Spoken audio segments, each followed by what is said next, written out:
ऐसे दौर आते हैं और कभी बिछड़ते हैं, कभी मिलते हैं। और मैंने इसी प्रकार से बात कही कि एक मोड़ आया था जहां हम बिछड़ गए थे, लेकिन एक मोड़ फिर से आया जहां हम फिर मिल गए, मिलकर के आगे बढ़ रहे थे। और मुझे इस बात की खुशी है कि डुबरकोट काई में हमारी पार्टी का बहुत मजबूत संगठन है, आधार है। वो सारा परिवार अब इकट्ठा होकर के आगे बढ़ करके काम करने के लिए निकला। चेतन बरागटा जी की भारतीय जनता पार्टी में वापसी होने के साथ वहां पर पार्टी को मजबूती मिली है। और उनके साथ साथ में जितने भी जो लोग वहां पर पार्टी से जुड़े थे, उनकी विधिवत पार्टी में वापसी इस बात का संदेश है कि हम सब इकट्ठा हैं, वैचारिक दृष्टि से इकट्ठा हैं। हम पार्टी के लिए इकट्ठा होकर के काम पहले भी किए हैं। हम पार्टी को मजबूत करने के लिए, पार्टी की जीत दिलाने के लिए फिर से इकट्ठा होकर के काम करेंगे। इस भाव के साथ सभी लोगों ने आदरणीय प्रधानमंत्री जी की नीतियों पर अपनी आस्था व्यक्त की है।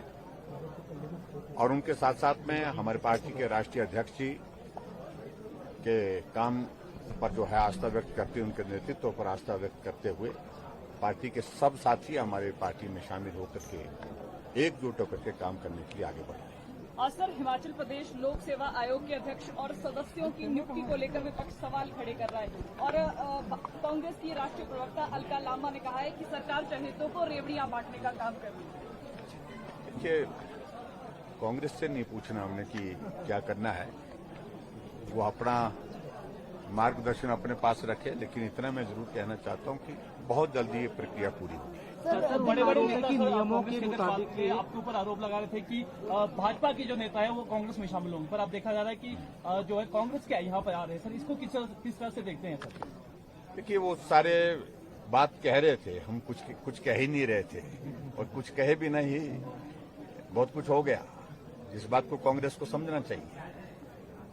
हिमाचल प्रदेश में कांग्रेस पार्टी आज नेतृत्व विहीन है और ऐसे में कांग्रेस के वरिष्ठ नेता जो वर्किंग प्रेसिडेंट थे, बहुत लंबा चिंतन मंथन हुआ कांग्रेस पार्टी में, अध्यक्ष कौन बनेगा, बहुत सारे लोग अध्यक्ष के लिए दौड़े थे और अंततः निर्णय हुआ।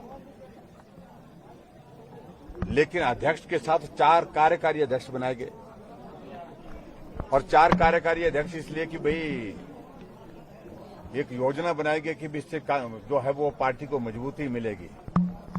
और उस पार्टी के कार्यकारी अध्यक्ष जो है भारतीय जनता पार्टी में शामिल हो गए।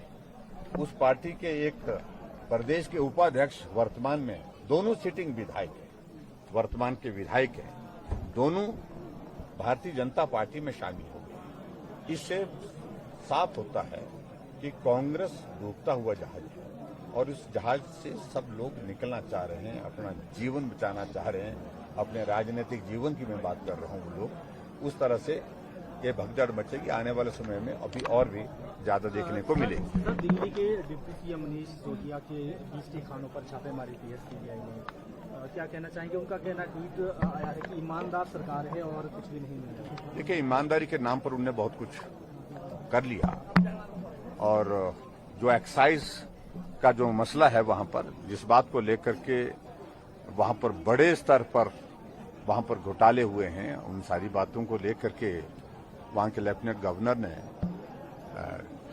कहा कि ये जांच का विषय बनता है और सीबीआई को रेफर किया है, उन्होंने रिकमेंड किया है कि भाई ये इसमें जांच बनती है और इस पर कार्रवाई होनी चाहिए। और बच्चा जानता है कि वहां दिल्ली में एक्साइज में क्या हो रहा है, किस प्रकार की सारी चीजों को वहां पर प्लान करके एक्साइज के माध्यम से पैसा इकट्ठा करने का उनने एक तरीका निकाला था। और ऐसे में मुझे ज्यादा नहीं कहना है क्योंकि अभी तो सारी चीजों को लेकर के कानून के मुताबिक जो कार्रवाई हो रही है वो हो रही है। लेकिन फैक्ट्स आने चाहिए, फैक्ट्स आने दीजिए, उसके बाद बात करें। वंश का जो आंदोलन चल रहा है, बागवान जो बोल रहे हैं कि इकट्ठे यहाँ पर हुए हैं, जेल भरो आंदोलन भी अपन किया, आगे और चेतावनी दी है कि और इससे पूरा आंदोलन। सिर्फ ऐसा मैं मानता हूँ उसमें अब किसानों के हित से ज्यादा, बागवानों के हित से ज्यादा राजनीतिक हित जो है वो सामने आ गया है उनके। मैं आग्रह करूंगा उनसे कि कि जो जेन्युइन इश्यूज है उन पर हमारी चर्चा हुई है, बातचीत हुई है, उसके समाधान करने के लिए कुछ कदम हमने उठा लिए हैं, कुछ कदम उठाने के, लेकिन कम से कम बागबानों और किसानों को गुमराह करने की कोशिश मत करो, इसमें राजनीति लाने की कोशिश मत करो।